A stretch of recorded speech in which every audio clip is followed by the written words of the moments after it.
ਹੁਣ ਪ੍ਰੋਫੈਸਰ ਸਾਹਿਬ ਅੱਗੇ ਵਧਨੇ ਆ। ਟੈਲੀਫੋਨ ਲਾਈਨ ਤੇ ਇਸ ਵੇਲੇ ਸਾਡੇ ਨਾਲ ਜੁੜ ਚੁੱਕੀਆਂ ਨੇ ਹਰਜੀਤ ਕੌਰ ਜੀ।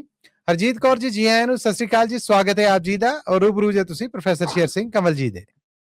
ਸਤਿ ਸ੍ਰੀ ਅਕਾਲ ਜੀ। ਰੰਗੀਨ ਮਹਿਫਲ, ਵਾਹਿਗੁਰੂ ਜੀ ਕਾ ਖਾਲਸਾ, ਵਾਹਿਗੁਰੂ ਜੀ ਕੀ ਫਤਿਹ ਜੀ। ਗੁਰਫਤਿਹ ਜੀ। ਪ੍ਰੋਫੈਸਰ ਸਾਹਿਬ ਨੂੰ ਤੇ ਸਾਰੇ ਪਰਿਵਾਰ ਮੇਰੇ ਨੂੰ ਪਿਆਰ ਭਰੀ ਸਤਿ ਸ੍ਰੀ ਅਕਾਲ। ਸਭ ਵੱਲੋਂ ਸਤਿ ਸ੍ਰੀ ਅਕਾਲ ਜੀ। ਤੁਹਾਡਾ ਬਹੁਤ ਬਹੁਤ ਸਵਾਗਤ ਹੈ ਜੀ ਪ੍ਰੋਗਰਾਮ। ਜੀ ਆਇਆਂ ਜੀ। ਥੈਂਕ ਯੂ ਜੀ ਤੁਹਾਡਾ।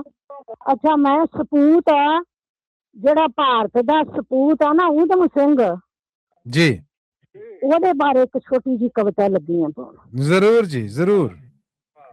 ਊਧਮ ਸਿੰਘ ਦੇ ਵਾਂਗੂ ਮਿੱਟੀ ਮੱਥੇ ਲਾਉਣੀ ਸਿੱਖਾਂਗੇ, ਸੁਨਹਿਰੀ ਅੱਖਰਾਂ ਵਿੱਚ ਇਤਿਹਾਸ ਦੁਬਾਰਾ ਲਿਖਾਂਗੇ। ਆਹਾ। ਰਾਮ ਮੁਹੰਮਦ ਸਿੰਘ ਆਜ਼ਾਦ, ਇਹਨੇ ਨਾਂ ਰੱਖਿਆ ਸੀ ਰਾਮ ਮੁਹੰਮਦ ਸਿੰਘ। ਜੀ ਜੀ, ਬਿਲਕੁਲ ਜੀ, ਬਿਲਕੁਲ। ਰਾਮ ਮੁਹੰਮਦ ਸਿੰਘ ਆਜ਼ਾਦ ਨਾਂ ਇਸ ਗੱਲ ਦਾ ਸਬੂਤ ਸੀ, ਉੱਚੀ ਸੋਚ ਵਾਲਾ ਉਹ ਸਾਰੇ ਭਾਰਤ ਦਾ ਸਾਂਝਾ ਸਪੂਤ ਸੀ। ਆਹਾ। ਜਲਿਆਂਵਾਲੇ ਬਾਗ ਦਾ ਬਦਲਾ ਲੰਦਨ ਜਾ ਕੇ ਲੈ ਗਿਆ ਸੀ। ਇਸ ਲਸਾਨੀ ਘਟਨਾ ਦਾ ਰੌਲਾ ਦੁਨੀਆ ਵਿੱਚ ਪੈ ਗਿਆ ਸੀ। ਵਾਹ ਵਾਹ ਵਾਹ ਵਾਹ। 20 ਸਾਲ ਤੱਕ ਉਸਨੇ ਘੁੱਟ ਸਬਰ ਦਾ ਪੀਤਾ ਸੀ।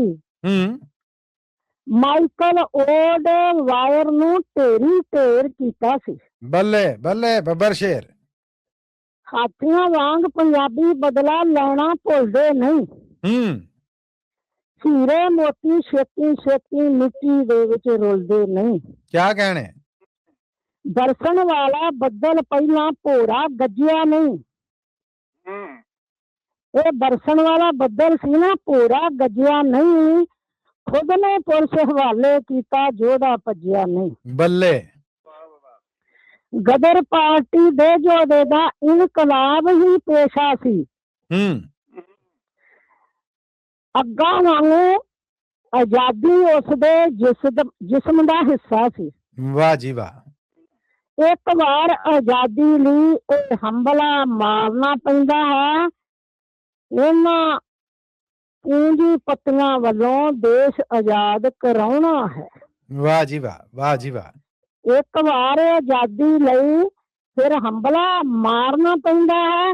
ਇਹਨਾਂ ਪੂੰਜੀਪਤੀਆਂ ਵੱਲੋਂ ਦੇਸ਼ ਆਜ਼ਾਦ ਕਰਾਉਣਾ ਹੈ। ਵਾਹਿਗੁਰੂ ਜੀ ਕਾ ਖਾਲਸਾ, ਵਾਹਿਗੁਰੂ ਜੀ ਕੀ ਫਤਿਹ ਜੀ। ਧੰਨਵਾਦ ਤੁਹਾਡਾ। ਬਹੁਤ ਧੰਨਵਾਦ ਹਰਜੀਤ ਕੌਰ ਜੀ, ਤੁਹਾਡਾ ਆਉਣ ਦਾ, ਸਾਂਝ ਬਣਾਉਣ ਦਾ। ਤੁਹਾਡਾ ਵੀ ਬਹੁਤ ਬਹੁਤ ਟਾਈਮ ਦੇਣ ਦਾ ਨਾ ਧੰਨਵਾਦ ਹੈ ਜੀ। ਥੈਂਕ ਯੂ ਜੀ, ਥੈਂਕ ਯੂ।